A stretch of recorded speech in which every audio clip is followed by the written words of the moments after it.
اور اب تو ایک نئی بات ہوتی ہے، یہ بھی آپ سن لیں، یہ ایک لیٹسٹ اعتراض کیا جاتا ہے، دیکھو جی سنی اپنے آپ کو عاشق رسول کہتے ہیں۔ میں نے کہا جی بالکل کہتے ہیں، اللہ کا فضل ہے، ہم عاشق رسول ہیں۔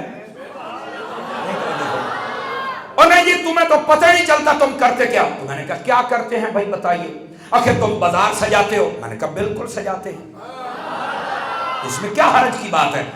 وہ جی نبی پاک علیہ السلام نے تو فرمایا ہے کہ بازار بڑی گندی جگہ ہے اور مسجد بڑی اچھی جگہ ہے، چلو مسجد سجانی ہے سجا لو، بازار کیوں سجاتے ہو؟ گندی جگہ کو سجاتے ہو، یہ کون سا تمہارا عشق رسول ہے کہ آپ نے بازار سجا دیا؟ یہ تو بڑی گندی جگہ ہے۔ تو میں نے کہا پھر آخر آپ گندی جگہ کو سجاتے ہو، یہ کون سا عشق رسول ہے؟ تو میں نے کہا کیا کریں؟ نہیں آپ کو جانے نہیں چاہیے، بالکل یہ تو گندی جگہ ہے۔ اچھا بہت گندی جگہ ہے؟ بالکل۔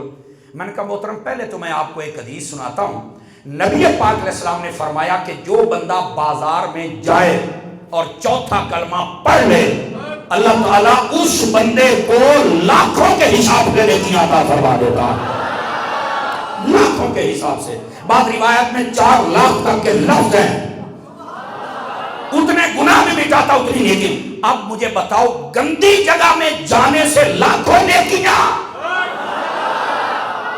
تو مولانا یہ کیا آپ کہہ رہے ہیں، ذرا اس کا جواب بھی دے دو نا۔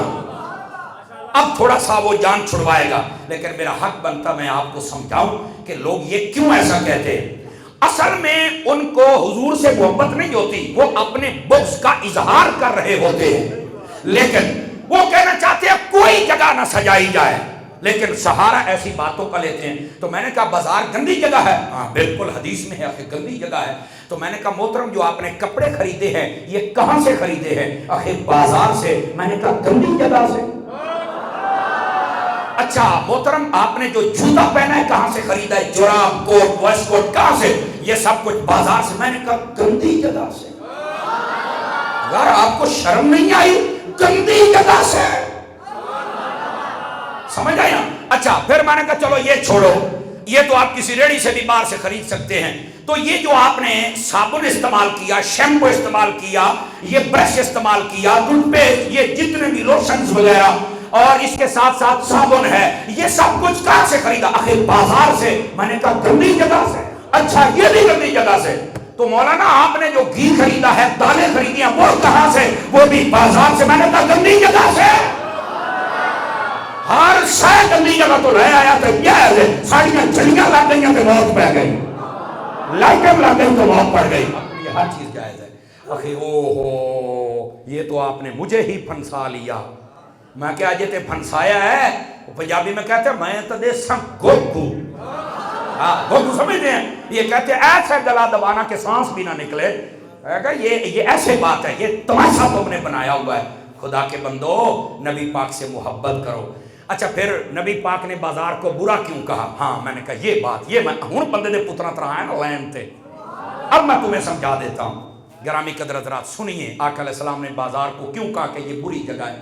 اس واسطے کہ عموماً وہاں کے تاجر وہ خیانت کرتے ہیں، عمومی طور پہ وہ تاجر ملاوٹ کرتے ہیں، عمومی طور پہ وہ تاجر ناپ تول میں کمی کرتے ہیں، عمومی طور پہ وہاں جھوٹ بول کر قسم اٹھا کے سودا بیچا جاتا ہے۔ اس واسطے فرمایا کہ یہ ان لوگوں کے لیے بری جگہ ہے جو ایسا کرتے ہیں۔ اور کئی بازار میں ایسے ہوتے ہیں جنہاں اپنی پوری گلی کسی نے جھنڈے نہیں لاؤن دیتے ہوں، وہ بھی ہوں چپ کر کے بیٹھے ہوتے ہیں، یار ہوں کدھر روکیے؟ لوگوں نے کہنا یار کڈا بدبخت ہے، نبی کے جھنڈے نہیں لگانے دیتا۔ نہیں توجہ فرمائی، وہ بھی نہ ہوں سڑدا وڑدا بیٹھا ہے، اب جھنڈے لگ رہے ہیں، جھنڈیاں لگ رہی، وہ دا وس نہیں چلدا۔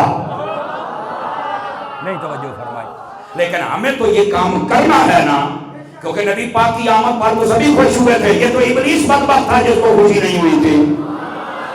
تو یہ ایسے اعتراضات کیے جاتے ہیں۔ سو نبی پاک علیہ السلام کی آمد پر یہ لوگوں کو ماحول فراہم کرنا، یہ تو آقا علیہ السلام سے محبت کی علامت ہے۔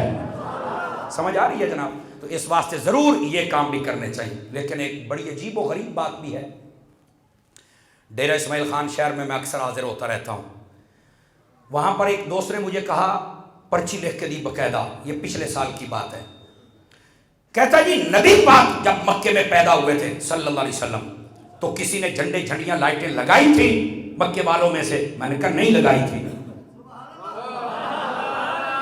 تو کہنے لگا پھر آپ کیوں لگاتے ہیں بھائی؟ تو میں نے ایک سادہ جملہ بولا تھا، پتہ نہیں آپ اس کی نزاکت کو سمجھے کہ نہ سمجھے۔ میں نے کہا بیٹا اس لیے لگاتے ہیں کہ انہوں نے نہیں لگائی تھی۔ اب وہ کہتا یہ تو ضد ہو گئی نا، ہمیں تو مکے والا دین چاہیے نا، مکے مدینے میں اسلام آیا تو وہاں پر جب کسی نے نہیں لگایا تو آپ کیوں لگاتے ہیں؟ ذرا تکڑے ہو کے بیٹھنا اگر آپ کو سمجھ آ جائے تو میں نے کہا محترم پہلے تو آپ یہ بتائیں کہ جب نبی پاک مکہ میں پیدا ہوئے تھے تو اس وقت مسلمان 10,000 تھے، 20,000، 15,000، 1,00,000 کتنے تھے؟ سوچ کے کہنے لگا جب پیدا ہوئے تھے؟ میں نے کہا ہاں جی۔ آخر اس وقت تو وہاں پہ کافر تھے، تو میں نے کہا کافروں میں بھی کبھی نبی کے جھنڈے اور جھنڈیاں اور لائٹیں لگائی ہیں؟ بتاؤ مجھے ذرا۔